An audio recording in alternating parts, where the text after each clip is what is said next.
ay huwag po tayong magsawa, magsuporta sa ating mga anak na kung saan ay nakikitaan po natin ng sila ng kanilang mga aktibo na sa kanila pong pag-aaral. At para sa akin, pag ang isang magulang ay suportado sa kanyang anak, mayroon pong maging matagumpay po ang ating mga anak. Kasi tayo po ang tinitingnan bilang mga magulang, tayo po yung hinuhugutan nila ng lakas. Sana sa mga kabataan na nagsisipagtapos ngayon pong hapon, muli, congratulations, huwag tayo magsawang mangarap at mangarap pa dahil yun ang kailangan para kayo ay umunlad. Kaya sa ating pong mga magulang ngayon pong hapon, maraming salamat din po sa inyong walang sawang pagsuporta sa ating paaralan, lalo tigit sa ating mga kaguruan, sa pangunguna po ng ating head, Sir Madam Gloria Subayin. Maraming salamat po sa patuloy na paggabay po ninyo at patuloy na pagsuporta sa paaralang ito.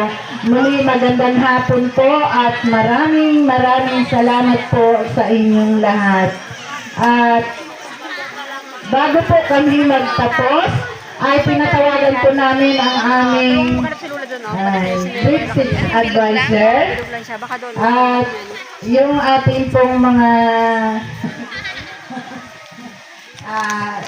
pakidala dito. Kami po mga magulang ay mayroon po kami munting pasasalamat, sir. Hindi man po matumbasan ng aming mga bit-bit ng aming binasumot na bulaklak, ang aming pasasalamat at ang aming mga balot-balot na mumunting bagay. Pero yung aming pong pasasalamat po ay sobra-sobra dahil alam namin na talagang ang aming mga anak ay hindi mo sinukuan. Alam ko napakahirap mahal ng hindi mo anak. Alam ko dahil may anak ka na. Pero salamat sir, talagang sobra ang aming pasasalamat. Dahil alam namin na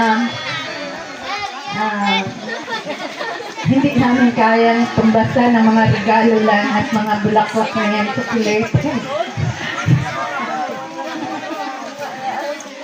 Kaya ang aming panalangin sir na talagang pagpalain kayo ng Panginoon sa inyong pagtuturo